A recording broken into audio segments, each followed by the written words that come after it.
It happened on a Tuesday afternoon, far away from the flashing cameras and the public pageantry of the monarchy. Queen Camilla walked down the private administrative corridor of Buckingham Palace, moving toward the executive financial annex with the absolute confidence of a woman who believed she owned the building. But when she reached the heavy mahogany doors of the Crown Estate Archives, the protocol had changed. The royal guards did not step back to let her pass. Instead, a senior aide stepped forward, lowered his eyes, and quietly informed her that her security clearance to the Executive Trust records had been permanently revoked by direct order of the Prince of Wales. In that single humiliating moment, standing in a hallway where she was suddenly just an outsider with a useless access pass, the illusion of her absolute power completely shattered. This is the story of the most ruthless, perfectly executed institutional revenge in modern royal history.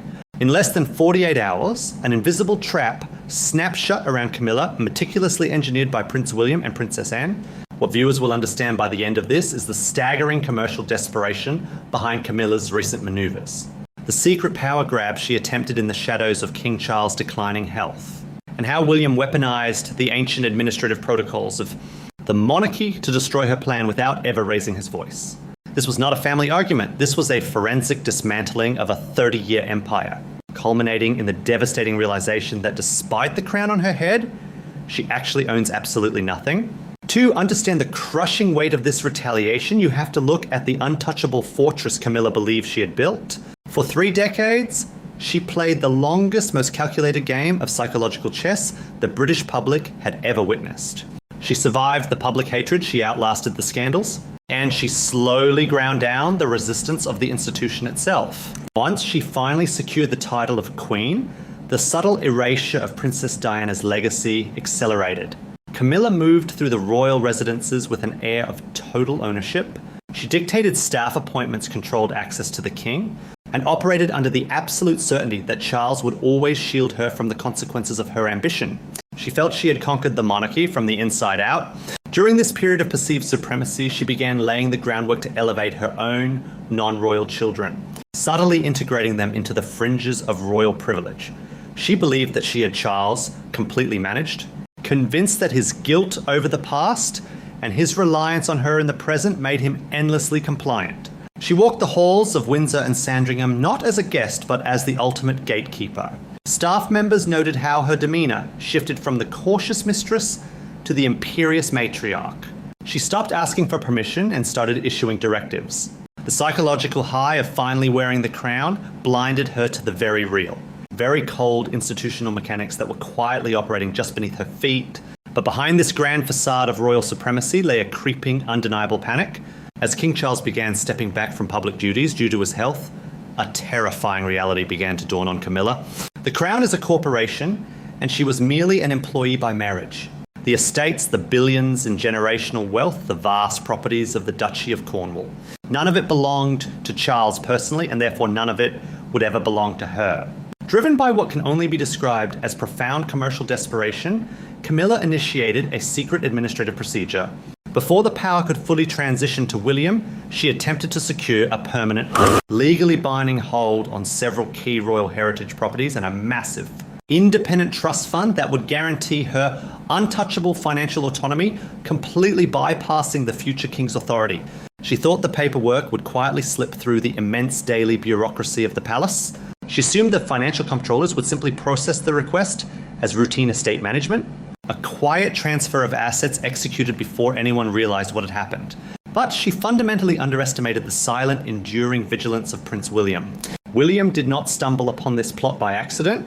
He had already installed his own fiercely loyal staff within the Crown Estate's legal and financial teams. When the confidential request for the property transfers crossed the desk of a senior financial director, it was immediately intercepted and carried straight to the Prince of Wales. William sat in his private study at Adelaide Cottage and read the documents. For William, this was not just a matter of money. This was the final unforgivable insult. This was the woman who had slowly dismantled his mother's life. The woman who had spent years erasing Diana's physical presence from the palaces, now attempting to plunder his mother's rightful legacy to enrich her own bloodline. William did not react with a public outburst. He absorbed the betrayal with the cold. Hardened grief he had carried since he was 15 years old, walking behind his mother's coffin. But he did not act alone. What happened next brought an unexpected and terrifying force into the equation. William picked up the phone and called Princess Anne. Anne's fierce protection of the crown and her 50-year-old psychological wounds regarding Camilla are deeply etched into the foundation of the royal family. Long before Diana was ever in the picture, Camilla had intertwined herself into Anne's life. Taking the man Anne had once hoped to marry, Anne had watched for decades as Camilla manipulated her brother and eroded the dignity of the institution.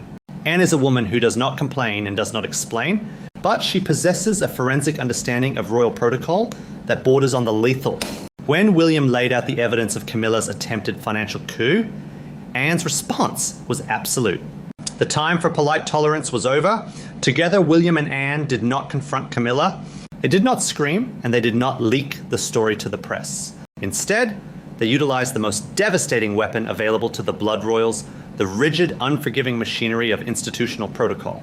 They convened a quiet emergency session with the keeper of the privy purse and the highest-ranking constitutional lawyers of the crown. Guided by Anne's meticulous knowledge of royal charters, William reviewed the ancient boundaries of the Duchy of Cornwall and the Crown Estate.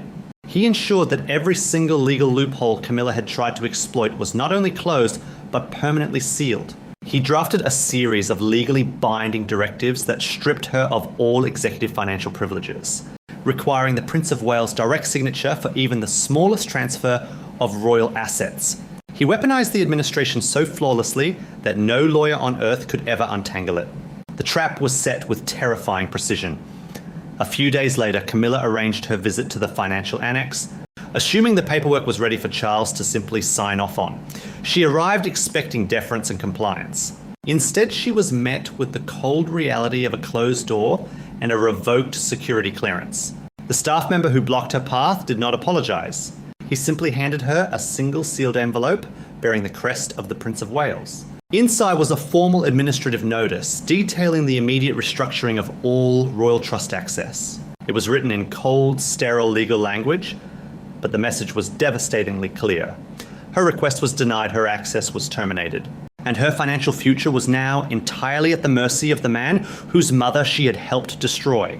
Camilla stood in that hallway, clutching the heavy parchment, completely paralyzed. The humiliation was absolute. Staff members walked past, keeping their eyes carefully lowered, pretending not to notice the Queen Consort being treated like a dismissed employee. The blood drained from her face as the staggering reality of her situation finally hit her. She had spent 30 years scheming for the crown, only to realize that the crown came with no actual power. In a state of absolute blind panic, she turned around and walked briskly toward the king's private apartments. She needed Charles. She needed him to override the order to scream at William. To protect her the way he had always protected her against the rest of the world, she reached his heavy double doors, her hand trembling as she reached for the brass handle. Desperate for the one man who could save her empire from collapsing, Camilla pushed open the heavy oak doors to the king's private study, her breath shallow, her composure entirely fractured. King Charles was seated at his desk, surrounded by the daily red boxes of government dispatches. The room was perfectly quiet, insulated from the administrative earthquake that had just occurred down the hall. She walked directly to his desk and dropped the sealed administrative notice from Prince William onto the polished wood. She did not ask for his help. She demanded it. She told him to pick up the telephone. She told him to summon William immediately to revoke the directives and to restore her executive access to the royal trusts. She waited for the familiar, immediate compliance she had enjoyed for 3 decades. She waited for the man who had torn his own family apart to legitimize her, to once again shield her from the consequences of her ambition. Charles looked down at the document bearing his son's crest. He read the perfectly drafted legal parameters, the undeniable institutional authority of the Prince of Wales, and the absolute finality of the decision. And then the silence stretched. The seconds ticked by in the vast, quiet room. Charles did not reach for the telephone. He did not call for his equerry. He slowly folded the parchment, placed it back on the desk, and looked at his wife. He said nothing. In that crushing, endless silence, the ultimate psychological climax of their 30-year relationship was realized. For the first time in his life, Charles did not fight for her. Facing his own declining health and the overwhelming, legally airtight execution of his son's authority, the king chose the survival of the institution over the financial demands of his wife. He had finally recognized that the true power had already shifted. The absolute devastation of that moment for Camilla was not just emotional, it was entirely practical. To understand her sheer commercial desperation, one must understand the unromantic reality of royal wealth. The British monarch is largely a ceremonial figurehead when it comes to private liquid power. The true financial engine of the royal family is the Duchy of Cornwall, a billion-dollar corporate real estate empire that funds their private lives, their estates, and their staff. When Queen Elizabeth died and Charles ascended to the throne, that entire empire instantly legally transferred to Prince William. William is now the billionaire landlord of the royal family. He owns Highgrove House, Charles's beloved country home. He controls the agricultural lands, the commercial properties, and the vast sovereign wealth that allows the royals to live as royals. Camilla had spent the last year deeply terrified of this reality. She knew that as a queen consort, she was effectively a tenant in an empire owned by her stepson. She owns no major royal properties herself. She controls no sovereign wealth. If Charles were to pass away, her lifestyle, her security, and her housing would be entirely at the mercy of Prince William. Her secret attempt to seize control of independent royal trusts and secure heritage properties was a desperate maneuver to build a financial lifeboat before William could lock her out. But by attempting to steal from the institution, she had handed William the perfect justification to completely sever her access. She was now trapped in a gilded cage entirely dependent on the very man she'd spent years trying to diminish. The realization of this new order began to echo through the palace corridors with lethal speed. What looked like a routine administrative update was actually a total dismantling of her empire. Camilla's staff suddenly found their requests for structural changes delayed or denied by the Wales Administrative Office. Her access to specific royal jewellery vaults now required secondary authorization. The invisible walls were closing in, designed by William and enforced by the silent, terrifying backing of Princess Anne. The era of Camilla operating as the untouchable matriarch was over. The institutional erasure she had subjected Diana to was now being reversed. Not through emotional outbursts, but through the cold, undeniable mechanics of bureaucratic power. This monumental shift in authority paved the way for Catherine to finally take her rightful, unassailable place within the monarchy. While Camilla had spent her time panicking over property deeds and access passes, Catherine had spent the last decade quietly and flawlessly securing the emotional loyalty of the global public and the structural loyalty of the crown. She endured the media scrutiny, she endured the internal palace politics, and she survived the attacks with an uncomplaining sacrifice that mirrored the late Queen Elizabeth. Now, as Camilla's artificial power collapsed, Catherine stepped effortlessly into the void. That detail matters heavily in how the new power dynamic is being broadcast to the world. At a recent high-profile state diplomatic reception, observers noticed a subtle but devastating protocol shift. Catherine arrived wearing a spectacular, deeply significant piece of royal jewellery. A specific diamond and pearl tiara closely associated with Princess Diana, one that palace insiders knew Camilla had previously preferred to keep out of heavy rotation. But Camilla no longer controlled the vault.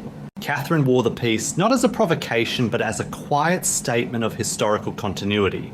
She moved through the staterooms with the calm, terrifying grace of a woman who knows she holds the future of the monarchy in her hands. Camilla, relegated to the strict formal boundaries of her ceremonial role, was forced to watch as the room naturally gravitated toward the Princess of Wales. This is where the story changes forever. The Revenge of Prince William and Princess Anne was a masterclass in forensic emotional discipline. They did not leak dramatic stories to the tabloids. They did not engage in a public war of words that would damage the crown. Instead, they recognized that Camilla's only real power was the illusion of power. By methodically stripping away her financial access, locking down the administrative protocols, and surrounding her with a bureaucratic fortress she could not penetrate, they completely neutralized her. Camilla still wears the crown. She still rides in the gold state coach. She still smiles for the cameras on the balcony of Buckingham Palace. But behind closed doors, she knows the terrifying truth. She is surrounded by wealth she cannot touch, living in homes she does not own, standing beside a king who can no longer protect her from the inevitable. The ghosts she tried to erase have returned to reclaim the palace, and the reign of the shadows is officially over. If you found this deep dive into the hidden institutional warfare of the royal family insightful, make sure to subscribe and leave a comment below on how you view William's silent strategy.